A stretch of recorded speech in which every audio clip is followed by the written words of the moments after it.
बच्चों इस वीडियो में हम लोग सॉल्व करेंगे एनसीईआरटी के एक्सरसाइज 9.5 का question number 17। Find the equation of a curve passing through the point 0 2। उस कर्व का इक्वेशन पता लगाना है जो पास कर रहा है पॉइंट 0 2 से। गिवन दैट ये दिया हुआ है कि the sum of the coordinate of any point on the curve exceeds the magnitude of the slope of the tangent to the curve at that point by 5। अगर आप इस कर्व पर कोई पॉइंट लेते हैं तो मान लीजिए वो पॉइंट है एक्स वाई, वहां पर टेंजेंट ड्रॉ करते हैं तो क्या गिवन है? The sum of coordinate of any point on the curve, उस कर्व के किसी भी पॉइंट पे सम ऑफ कोऑर्डिनेट यानी sum of coordinate at any point मतलब X Y, at point X Y, sum of coordinate of any point on the curve वो exceed है the magnitude of slope of tangent to the curve at that point by 5। ये इस curve पर, इस point पर खींचे गए tangent के slope of tangent at that point मतलब एट एक्स वाई से एक्सीड है, ज्यादा है 5। तो sum of coordinate of that point मतलब sum of coordinate of point X Y, तो एक्स वाई पर सम ऑफ कोऑर्डिनेट क्या होगा? X plus Y. और आपको पता होना चाहिए कि किसी भी कर्व का जो टेंजेंट होता है उसका स्लोप होता है d y by d x.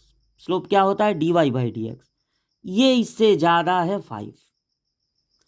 तो ये एक डिफरेंशियल इक्वेशन मिल गया क्योंकि स्लोप होने की वजह से यहाँ पर है d y by d x. फिर एक बार समझ लीजिए, सम ऑफ द कोऑर्डिनेट मतलब एक्स प्लस वाई, अब बीच वाला वही है of any point on the curve, तो मेन क्या है? सम ऑफ द कोऑर्डिनेट यानी एक्स प्लस वाई, वो उस कर्व के उस पॉइंट पर जो टेंजेंट ड्रॉ होगा उसके स्लोप से मतलब d y by d x से एक्सीड कर रहा है 5, मतलब 5 ज़्यादा, एक्सीड का मतलब प्लस।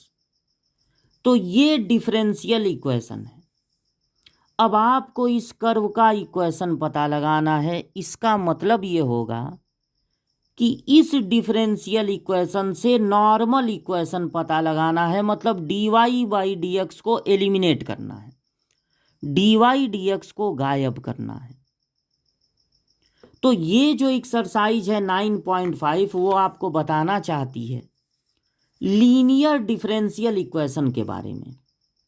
देखिए, अगर आपके पूरे इक्वेशन में d y by d x है और एक सिंपल वाई है, या d x by d y है और एक सिंपल एक्स है, मतलब एक्स पे पावर 1 हो, वाई पे पावर 1 हो, Y square log Y sine Y 1/वाई ना हो, एक सिंपल वाई या एक सिंपल एक्स हो, और बगल में अगर वाई है तो d y by d x हो और एक्स है तो बगल में d x by d y हो, तो उसको कहते हैं लीनियर डिफरेंशियल इक्वेशन। अगर एक सिंपल वाई है और d y by d x है तो लीनियर डिफरेंशियल इक्वेशन होगा इन टर्म ऑफ वाई, और अगर एक सिंपल एक्स है तो लीनियर डिफरेंशियल इक्वेशन होगा इन टर्म ऑफ एक्स।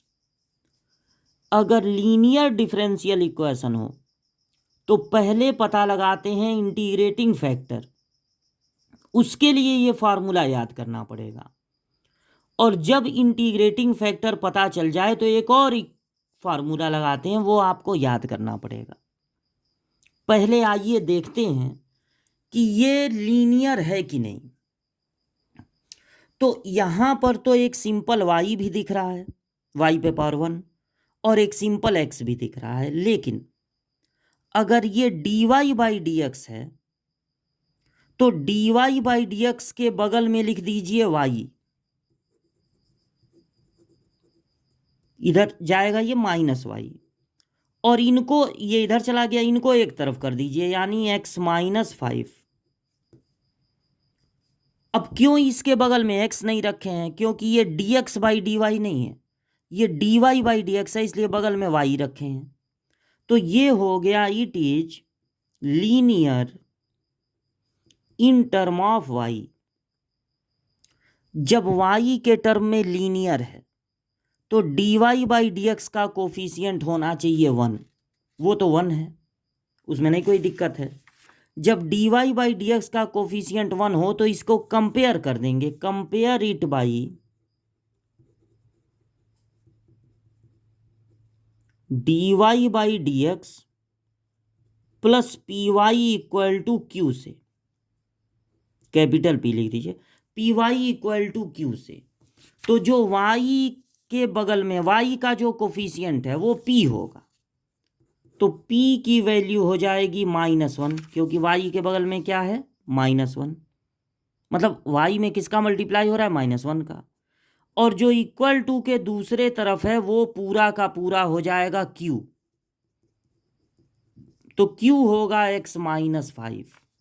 जब p और q मिल गया तब इंटीग्रेटिंग फैक्टर का फार्मूला लिखेंगे। ये याद कर लीजिए, होता है e पे पावर p का integration with respect to x।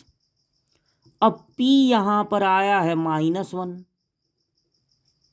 Integration कर दीजिए, माइनस तो ऐसे ही रहेगा, और 1 का इंटीग्रेशन होता है x। जब इंटीग्रेटिंग फैक्टर के लिए इंटीग्रेशन करेंगे तब कांस्टेंट नहीं ऐड करेंगे, क्योंकि इसके बाद एक मेन फार्मूला लगना है, वहां जब इंटीग्रेशन होगा तब कांस्टेंट ऐड करेंगे। इंटीग्रेटिंग फैक्टर मिल गया, तो अब फिर एक फार्मूला लिखिए, ये याद करना पड़ेगा, y into integrating factor equal to integration of q into integrating factor dx। अब y तो y ही रहेगा, इंटीग्रेटिंग फैक्टर निकला है e पे पावर -x इक्वल टू है q का मतलब हो जाएगा x -5, और इंटीग्रेटिंग फैक्टर निकला है e पे पावर -x। अब आपको इंटीग्रेशन करना है x -5 e पे पावर -x का। इसका इंटीग्रेशन होगा इंटीग्रेशन बाई पार्ट से, जिसमें आइलेट रूल से पता लगाते हैं कि कौन पहला पार्ट होगा कौन दूसरा। तो inverse, log, algebraic expression, trigonometry, exponential, हमारे पास x -5 है मतलब एल्जेब्रिक एक्सप्रेशन, और e पे पावर -x है मतलब एक्सपोनेंशियल। तो एल्जेब्रिक पहले आता है, एक्सपोनेंशियल बाद में, तो ये पहला पार्ट हो जाएगा, ये दूसरा। जिसको पहला पार्ट मानेंगे उसका डिफरेंशिएशन सोच लेंगे, तो x -5 का डिफरेंशिएशन 1 होगा, क्योंकि कांस्टेंट का डिफरेंशिएशन होता है 0। और जिसको दूसरा पार्ट मानेंगे उसका इंटीग्रेशन सोच लेंगे। वैसे तो e पे पावर x का इंटीग्रेशन e पे पावर x ही होता है, लेकिन अगर x में -1 का मल्टीप्लाई है तो फार्मूला लगाने के बाद -1 से डिवाइड भी करेंगे। अब बाई पार्ट का फार्मूला होता है फर्स्ट नोट करके integration of second minus integration of differentiation of first integration of second, और जब तक इंटीग्रेशन का सिंबल है तब तक dx। इसको नोट कर लेंगे y e पे पावर -x, और जब यहां पर लगाएंगे बाई पार्ट तो पहले ऐसे मल्टीप्लाई करेंगे, क्योंकि फार्मूला क्या होता है, फर्स्ट इंटीग्रेशन ऑफ सेकंड, तो ये क्या है -e पे पावर -x, फिर माइनस इंटीग्रेशन ऑफ, अब इन दोनों का मल्टीप्लाई करेंगे, differentiation of first integration of second, जब तक इंटीग्रेशन का सिंबल है तब तक dx। अब ये दोनों नोट करके, ये माइनस में है, वाई ई पे power minus x equal to minus x minus 5 e पे पावर माइनस एक्स। ये माइनस माइनस प्लस हो गया और 1 का मल्टीप्लाई करेंगे तो यही आएगा। इस पूरे को इधर भेज दीजिए, प्लस में हो जाएगा, तो plus x minus 5 e to the power minus x. अब इसका इंटीग्रेशन करना है। ई पे पावर एक्स का इंटीग्रेशन ई पे पावर एक्स ही होगा, लेकिन अगर एक्स में -1 का मल्टीप्लाई है तो फार्मूला लगाने के बाद -1 से डिवाइड भी करेंगे। और अब सारा इंटीग्रेशन हो गया तो एक कांस्टेंट ऐड कर देंगे c। ये भी माइनस में है तो इसको भी इधर भेज दे रहे हैं, वाई ई पे power minus x, x minus 5 e पे पावर माइनस एक्स प्लस, ये इधर आके प्लस ई पे पावर माइनस एक्स। अब ई पे पावर माइनस एक्स ले लेंगे कॉमन, तो बचेगा वाई, यहाँ एक्स माइनस 5, अब ब्रैकेट लगाने की जरूरत ही नहीं है, और यहाँ 1। ई पे पावर माइनस एक्स को लिख सकते हैं 1 अपान ई पे power x, y plus x, और देखिए -5 और +1 कितना हो जाएगा, -4। इसी पे पावर एक्स को इधर भेज दीजिए तो Y plus x -4 equal to C E पे पावर एक्स। अब हमको इस सी की वैल्यू निकालनी है, तो देखिए क्वेश्चन में क्या दिया था,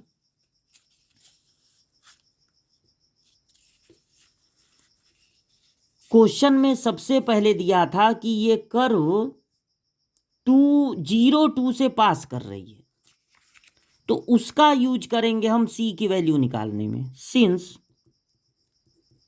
इट इज पासिंग थ्रू